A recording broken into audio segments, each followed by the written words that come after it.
আজকের না কালকের যাই না কি করবি? 200 গ্রাম দিমু না 300 গ্রাম দিমু? ভাই প্রতিবারের মতো 200-300 গ্রাম নিমু না, এবার 1 কেজি গোস্ত নিমু। কি কয় কেজি? 1 কেজি। টাকা আছে তোর কাছে? টাকা তো আছে, এই যে টাকা। ওরে বাবা রে বাবা।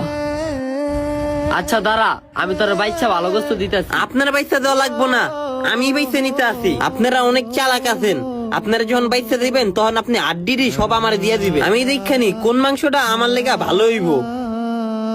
ওই বেটা এটা নে, এটা নে, এটা ভালো হইব। না না না, আমি দেখা নিতে আসি। আচ্ছা তাহলে এটা লো, এটা লো, এটাও ভালো হইব। না না না, এরা পুরা মাংস, এটার ভিতরে তেমন কোনো আড্ডি নাই। এই যে এটা দেন। ওইটা লইলে ভালো হইতো না? এটাই দেন, এটাই দেন। হালার ঘরে হালায় কত চালাকের চালাক, আমার থেকে বড় চালাক। ওই ভাই একটা মুরগি দেন। না না এটা না, ওই যে ওইটা। আপনি যে বাকি বাজার করে আমরা মুরগি কমপ্লিট করে রাখতেছি। আরে জীবনেও না, এই জায়গায় থাইকা বুঝা তারপর নিয়ে যাম। চামড়াটা ছিলা দেন, ড্রেসিংও কইরা দেন।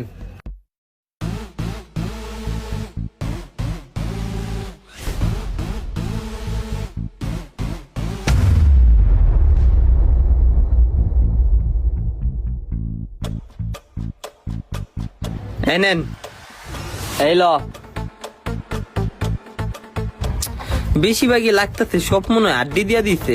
ওই ভাই দাঁড়ান দাঁড়ান দাঁড়ান, কোনো কিছু কিনার আগে একটু ধ্যান দিয়া দেখবেন, 2 চোখ দিয়ে দেখা তারপর বুঝা নিবেন।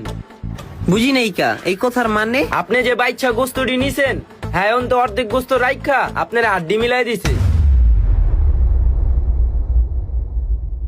হ্যাঁ হ্যাঁ না হ, যায়া দেখেন।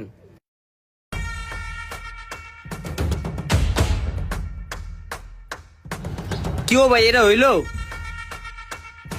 আমি কি করলাম? কি করছেন আপনি জানেন না? না।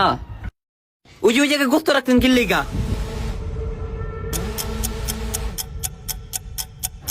আরে এটা আমার হাতের থেকে পড়ে গেছে এখন।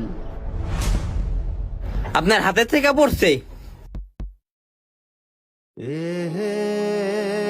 ভাই শুনেন, একটা মধ্যবিত্ত মানুষ 1 কেজি গোস্ত কিনা মানে অনেক ব্যাপার স্যাপার। আপনি জানেন আপনার থেকে প্রতিবার 200 গ্রাম 300 গ্রাম করে গোস্ত নেই। এবার 1 কেজি গোস্ত কেনার পিছনে রহস্য কি জানেন? আজকে আমি সারা মাসের কাম করার বেতন পাইছি, ওই জায়গায় আমার বেতনের লগে 1000 টাকা বোনাস দিচ্ছে। চিন্তা করছি এই বোনাসের টাকাটা উল্টাপাল্টা জায়গায় খরচ না কইরা 1 কেজি মাংস নিয়ে যাই, ঘরের বৃদ্ধ মা বাপ দেখলে খুশি হইব। আপনার থেকে অনুমতি নিয়ে তো বাইতে আমি আপনার একটা গোস্ত দিচ্ছি। এই গোস্তটা যদি দেওয়ার নিয়ত নাই থাকতো আপনি শুরুতে আমারে না করে দিতেন। কিল্লেগা গোস্তের টুকরাটা নিচে নিয়ে নিজের থেকে সব আড্ডি দিয়া কিল্লেগা আমার লগে প্রতারণাটা করলেন। আপনার এই হাত কিয়ামতের মাঠে কথা কইব।